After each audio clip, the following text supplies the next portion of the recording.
Les moulins, parlez-nous un peu de ça.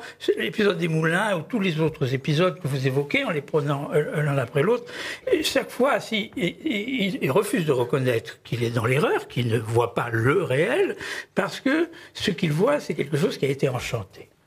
Oui, et vous avez raison de mettre le doigt là-dessus, parce que c'est effectivement le mécanisme qui se reproduit sur 1000 pages.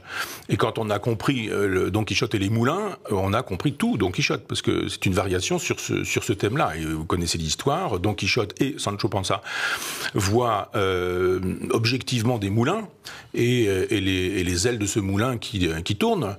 Et Don Quichotte, lui, dit « ce ne sont pas des moulins, ce sont des géants qui nous menacent. Les ailes, ce sont les armes des géants qui nous menacent. » Et Sancho Panza dit « mais pas du tout, ce sont des moulins. » Et Don Quichotte part à l'assaut des géants, et il attaque des moulins, bien sûr. Et Sancho Panza dit « je vous l'avais bien dit, ce sont des moulins. » Mais pour Don Quichotte, puisque le réel n'a pas eu lieu, le réel qui s'appelle moulin n'a pas eu lieu, puisque ce sont des géants. Même si Sancho Panza lui dit « mais moi je vous avais bien dit que c'était des moulins », eh bien il y a une explication donnée par Don Quichotte, c'est l'enchantement. C'est toi, tu ne vois pas ce qu'il faut voir parce qu'il y a un enchantement. Et tu es victime d'un enchantement, et ceux qui sont victimes d'un enchantement ne voient pas la réalité, mais moi, je vois la réalité. Alors que si quelqu'un est vraiment victime de l'enchantement, c'est Don Quichotte. Et c'est le propre des gens de nous dire, quand ils sont justement victimes d'un enchantement, que ce sont les autres qui sont victimes d'un enchantement. Donc le processus de dénégation, il est là-dedans. Je ne suis ni responsable, ni coupable de ce que je vois, c'est vous qui êtes coupable de voir ce qu'il n'y a pas à voir. Et c'est assez désarmant, quand vous êtes en présence d'un moulin, d'avoir un personnage qui vous dit que ce sont des géants, et qui essaie d'embrocher des géants, se fait embarquer parce que sa lance se fiche dans l'aile, et que l'aile, évidemment, elle continue de tourner, et qu'il part, Don Quichotte, avec ses armes, avec son cheval, il tombe par terre. Évidemment, il y a une séance assez drôle, mais il persiste à nous dire, effectivement, qu'il y a enchantement. Il y a enchantement parce que, et vous avez toujours raison, Jean-Marie, de parler des romans de chevalerie, parce que c'est ce qui explique aussi le personnage. Don Quichotte pense que les livres qui disent le réel sont plus justes que le réel. Pas besoin de regarder le monde, lisons plutôt les livres qui nous disent comment il faut voir le monde. De sorte que Don Quichotte a lu toute la littérature chevaleresque et pense que le modèle du monde, c'est la chevalerie. Donc le chevalier servant avec sa douce, avec sa belle, et puis son armement et le personnage qui l'accompagne. C'est un dispositif particulier. Ce dispositif est aussi un dispositif éthique. Il y a des valeurs. On défend la veuve et l'orphelin. On se bat parce qu'on défend l'honneur, on défend l'héroïsme, on défend les valeurs nobles et les valeurs de la noblesse. J'ouvre une parenthèse pour dire que ça n'est pas un hasard que Benoît XVI, qui est toujours, enfin parlons-en présent, il est toujours vivant, mais qui était un grand philosophe, formé à l'herméneutique allemande, un grand lecteur de Husserl, de Heidegger, un grand lecteur de la philosophie, un bon connaisseur de la philosophie. Benoît XVI, qui était un philosophe, je pense qu'on peut le dire, a écrit positivement sur Don Quichotte. C'est son héros. C'est son héros parce que Don Quichotte défend des valeurs dans un monde qui ne les reconnaît plus. Don Quichotte nous dit que la vérité est chrétienne, c'est la vérité du chevalier très chrétien, et qu'il faut défendre ces valeurs-là dans un monde qui ne les reconnaît plus. Mais Cervantes se moque de Don Quichotte. Et Cervantes est assez malin pour dire « moi je ne moque de rien ni personne, hein, j'invente un personnage, ce personnage d'ailleurs il est inventé par un autre parce qu'il invente une mise en abîme en disant qu'il découvre un jour un texte en arabe qu'il fait traduire par quelqu'un qui parle, puis ce quelqu'un qui parle nous raconte des histoires de héros qui eux-mêmes parlent. » Donc effectivement on se dit mais c'est pas Cervantes qui fait la critique d'une certaine manière, c'est Don Quichotte lui-même qui se rend critique, mais c'est mis en scène par un personnage qui fabrique une fiction, etc. Donc c'est très malin parce que dans cette époque où on risque sa peau pour dire des choses critiques à l'endroit du christianisme, Cervantes fait une critique catholique du catholicisme, et notamment une critique érasmienne du catholicisme officiel. Pour le dire rapidement, formé par un maître qui lui était un disciple d'Érasme, c'est-à-dire un chrétien humaniste, un chrétien de l'humanisme, eh bien il s'oppose à ce qu'est devenu le Vatican, c'est-à-dire un lieu de perdition où il y a beaucoup d'antéchrist, disons-le comme ça pour aller vite. Donc il s'agirait de renvoyer au catholicisme pur, qui est imitation de Jésus, qui lui d'une certaine manière est un Don Quichotte, imitation de Jésus pour justement en finir avec cette religion du Christ qui est tellement éloignée de Jésus. Donc effectivement, cette façon de considérer que les valeurs chevaleresques sont des valeurs contemporaines alors qu'elles sont abolies, qu'elles sont caduques, c'est aussi un ressort du comique du livre.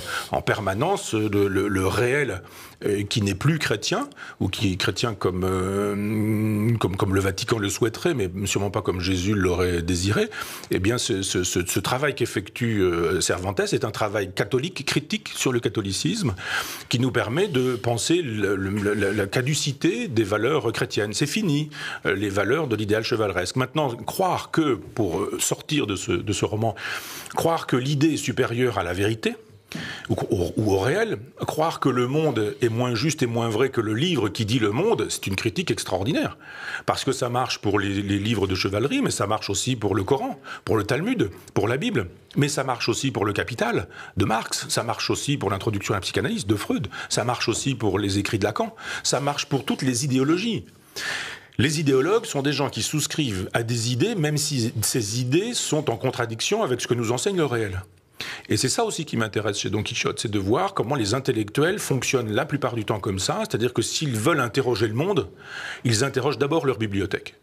Et s'ils veulent comprendre le monde, ils cherchent à savoir ce qu'est le monde avec leur bibliothèque. On peut imaginer que Marx n'a jamais mis les pieds dans une usine. Et qu'il a travaillé sur Smith, sur Ricardo, qu'il a lu des économistes anglais, et qu'il a fait la critique des physiocrates, etc., mais qu'il a travaillé dans des bibliothèques. Jamais Sartre n'a visité une entreprise, une usine, une boîte. Bien sûr, on connaît le fameux tonneau à la sortie de Billancourt, mais c'est à la sortie de Billancourt. Il reste à la porte de l'usine, Sartre. C'est-à-dire, il n'y a pas de photos. Vous pensez bien que s'il y en avait eu, on les aurait vues, ces photos de Sartre parlant à des ouvriers dans l'usine, au contact des travailleurs réellement. Mais Sartre est le prototype de l'idéologue. C'est le prototype du personnage qui n'a rien compris au monde. Tout compris aux idées, mais rien compris au monde. Et nombre de philosophes contemporains sont des gens qui ont tout compris aux idées, mais rien au monde. Et Don Quichotte est quelqu'un qui a tout compris aux idées, mais rien au monde.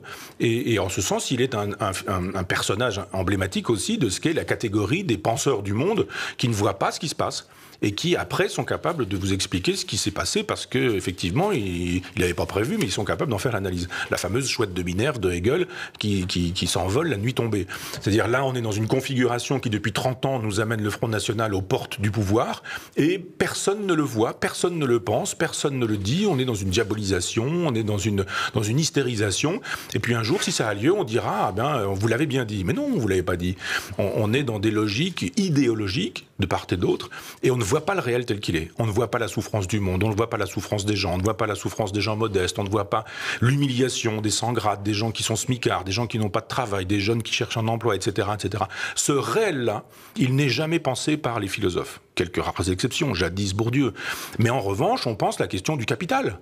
Comment peut-on lire le Capital aujourd'hui ? Voir le succès du livre de Thomas Piketty, voir le succès des livres de Boltanski sur le capitalisme. On pense le capitalisme, avec un C majuscule, mais c'est pas le capitalisme qui est intéressant.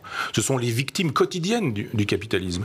Et Don Quichotte est intéressant justement parce qu'il montre comment fonctionnent les intellectuels et les philosophes. Des idéalistes.